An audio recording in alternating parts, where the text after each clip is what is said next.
Good morning, students.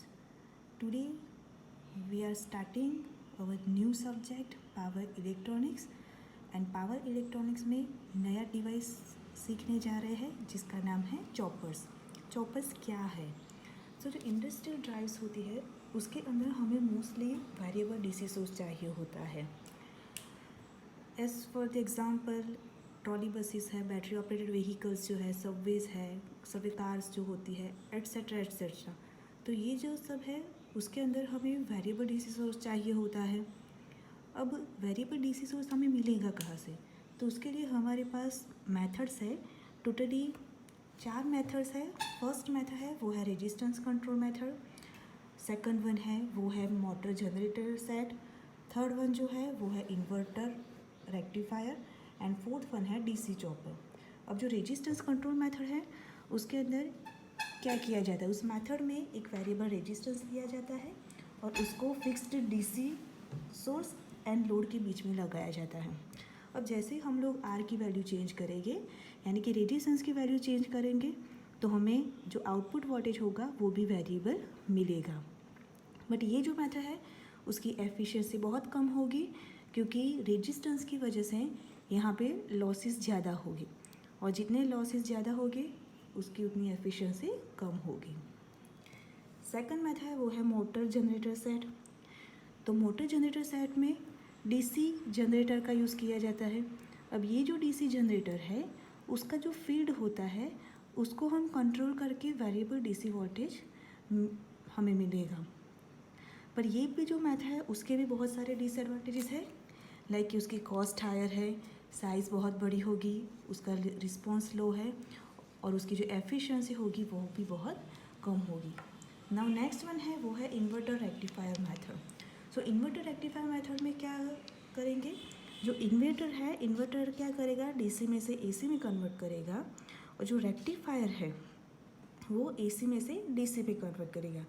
यानी inverter को DC दिया जाएगा, वो उसको एसी में कन्वर्ट करेगा और बाद में एसी जो होगा उसको फिर से डीसी में कन्वर्ट किया जाएगा. तो ये जो मेथड है वो 2 स्टेप में होगी और इसके भी बहुत सारे डिसएडवांटेजेस है. लाइक कि ये जो मेथड है वो कॉस्टली है, बल्कि यानी कि साइज़ बहुत बड़ी होगी और एफिशिएंसी इसकी कम होगी. एंड लास्ट वन जो है वो है डीसी चॉपर. तो डीसी चॉपर है वो क्या करेगा? वो डायरेक्ट ही एक ही स्टेप के अंदर जो फिक्स्ड डीसी है उसको वेरिएबल डीसी में कन्वर्ट हो जाएगा. अब ये जो है उसके एडवांटेजेस कौन कौन से डीसी चॉपर्स यूज़ करने के? तो डीसी चॉपर्स है तो उसकी साइज़ जो है वो छोटी होती है यानी कि small size, smooth control, maintenance बहुत कम चाहिए, जो रिस्पॉन्स होगा वो भी बहुत फास्ट मिलेगा एंड एफिशिएंसी होगी वो बहुत ज़्यादा मिलेगी. Okay, now principle of operation यानी कि चॉपर काम कैसे करेगा.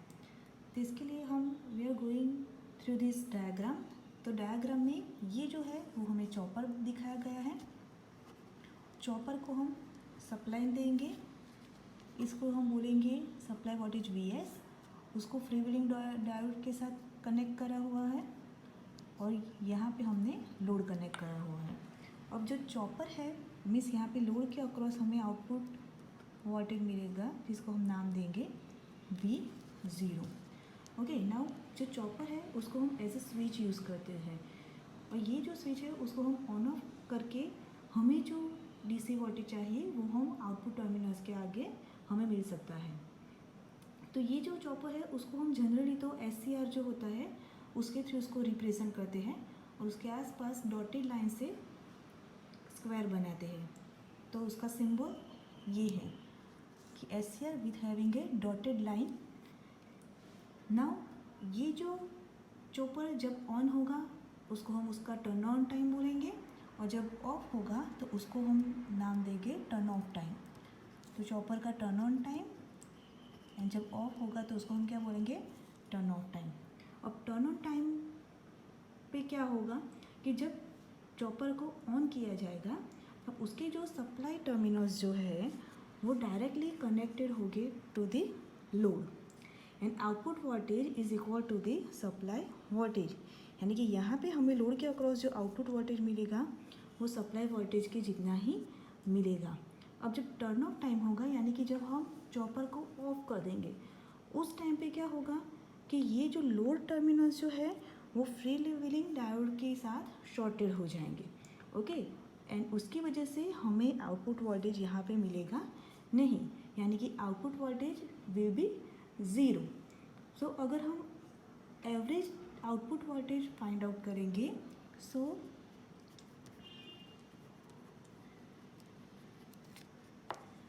एवरेज डीसी आउटपुट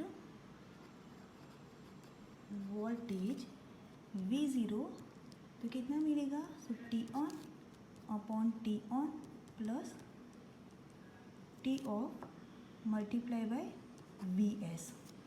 ओके, यानी T on and T on plus T off की जगह पे हम लिखेंगे total time T multiply by V S, यानी कि ये जो हमें मिलेगा वो क्या मिलेगा, आउटपुट वोल्टेज V0।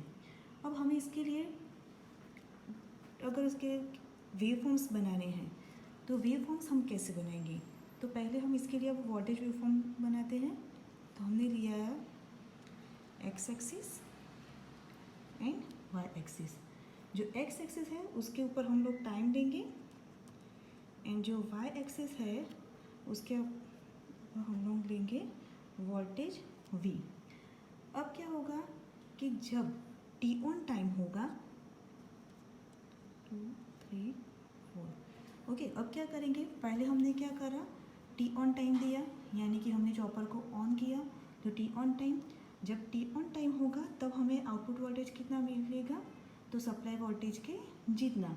तो उस टाइम पे जो Vs है, जो वोल्टेज आउटपुट वोल्टेज मिलेगा वो हमें कितना मिलेगा, सप्लाई वोल्टेज के जितना ही मिलेगा, बराबर। तो यहाँ तक क्या होगा, जो चॉपर है वो टी ऑन है। अब हमने क्या करा, टी ऑफ यानी कि टर्न ऑफ कर दिया चॉपर को, यानी कि उसका टी ऑफ टाइमिंग शुरू होगा। तो टी ऑफ टाइम में क्या होगा, जो वोल्टेज है वो मिल जाएगा ज़ीरो, यानी कि यहाँ पे होगा टी ऑफ पीरियड। तो टी ऑफ पीरियड में वोल्टेज कितना मिलेगा, ज़ीरो। ओके, ये है T on time. T on time में मैक्सिमम वोल्टेज यानी कि सप्लाई वोल्टेज का जितना ही आउटपुट वोल्टेज हमें मिलेगा। और फिर से हम इसको ऑन कर रहे हैं चॉपर को, तो फिर से output voltage is equal to supply voltage, supply voltage का जितना रहेगा, फिर से ऑफ करेंगे तो ज़ीरो, फिर से टी ऑफ टाइम, फिर से T on time, supply V S is equal to output voltage and फिर से ज़ीरो। तो ये जो है वो है आपका आउटपुट वोल्टेज। अब इसका हम एवरेज आउटपुट वोल्टेज अगर निकालेंगे तो इतना मिलेगा।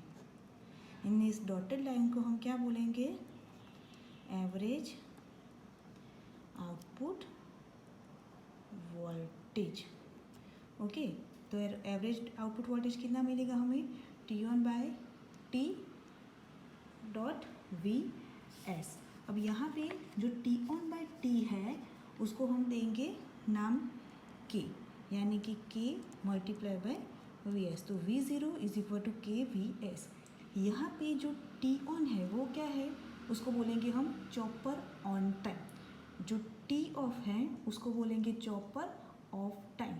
जो टोटल टाइम टी है तो उसको क्या बोलेंगे, time period T, and it is equal to T on plus T off. अब के जो है T on by T is equal to हमने क्या रखा, के, तब के है, अगर के की value is greater than 1, if K is greater than 1 then it will be a step up chopper, and if the value of k is less than 1 then उसको हम बोलेंगे step down chopper।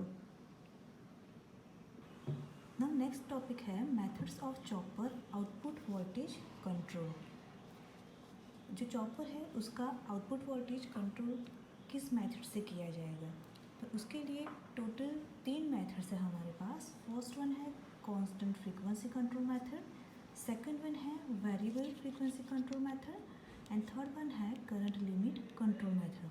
अब उसमें जो first one है constant frequency control method, तो constant frequency control method है, उसके अंदर हम लोग क्या करेंगे, जो चॉपिंग टाइम टी होता है उसको हम कांस्टेंट रखेंगे। ओके, अब t इज इक्वल टू होगा 1/f। ओके, तो t को हम कांस्टेंट रखेंगे और जो t ऑन है और t ऑफ, इन दोनों में से एक को हम लोग वैरी करेंगे। ये जो मेथड है उसको हम पल्स विड्थ मॉड्यूलेशन टेक्निक भी बोल सकते हैं। क्यों? कि जब हम टी ऑन का पीरियड ज़्यादा रखेंगे तो उसका जो पल्स होगा उसकी विड्थ ज़्यादा मिलेगी, और जब हम टी ऑफ पीरियड उसका ज़्यादा रखेंगे तो उस जो पल्स होगा उसकी विड्थ हमें ज़्यादा मिलेगी। यानी कि we can modulate the width of the pulse, यानी कि हम जो विड्थ होती है पल्स की उसको मॉड्यूलेट कर सकते हैं। एंड उसकी वजह से ही इस मेथड को हम लोग कांस्टेंट फ्रीक्वेंसी कंट्रोल मेथड और पल्स विड्थ मॉड्यूलेशन टेक्निक बोल सकते हैं। जस्ट सपोज उसके लिए हम वेवफॉर्म बनाएंगे। ये जो है यहाँ पे हम लोगों का आउटपुट वोल्टेज V0 मिलेगा। जस्ट सपोज यहाँ पे हमने टी ऑफ पीरियड लिया, बराबर, और ये जो है वो हमें मिलेगा, हम लेंगे इसको टी ऑन, तो ये दोनों कंबाइन होंगे, मिलेगा हमें total time T. Just suppose हम जो टी ऑफ है उसकी वैल्यू वेरी करते हैं, तो टी ऑफ पीरियड के बाद हमें वेव फॉर्म्स मिलेंगे टी ऑन पीरियड तक, बराबर। तो उस ये जो है उसकी विड्थ कैसे मिलेगी? ज़्यादा मिलेगी, और टी ऑन पल्स है उसकी विड्थ कैसे मिलेगी? कम मिलेगी। सेम वे यहाँ पे हम जो टी ऑन है उसको टी ऑफ है उसको हम वैरी कर रहे हैं, तो जो टाइम पीरियड टी है टोटल टाइम टी मिलेगा। जस्ट सपोज टी ऑफ की वैल्यू हम और बढ़ा रहे हैं और टी ऑन,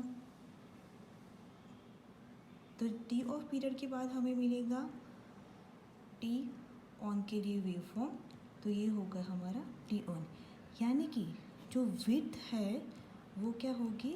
चेंज होगी पल्स की, तो इसलिए इसको क्या बोलेंगे? पल्स विड्थ मॉड्यूलेशन टेक्निक या तो कांस्टेंट फ्रीक्वेंसी कंट्रोल मेथड।